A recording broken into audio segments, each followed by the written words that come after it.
Hey guys, and welcome back to this channel. In this video, I'll be showing you guys how you can fix the enable to install app. Please try again later on your iPhone. So go to settings, go to the app store section, scroll down and enable app updates. Scroll down and then select automatic downloads, and then in app downloads, just select always allow. Let's go back here for a minute. Let's go to privacy and security. Go to location services and just enable it. Then you are going to lastly go to, where's screen time? Oh, it's here.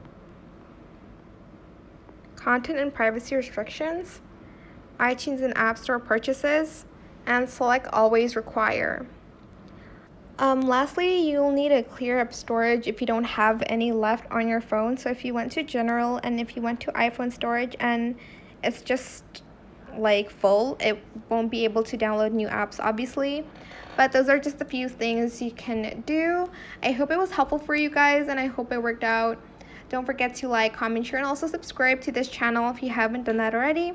If you have any more questions about this video, leave it in the comment section down below. I will try my best to answer them all for you guys. If you found this video helpful, please click the thanks button as well. That is it. Thank you so much for watching. Bye.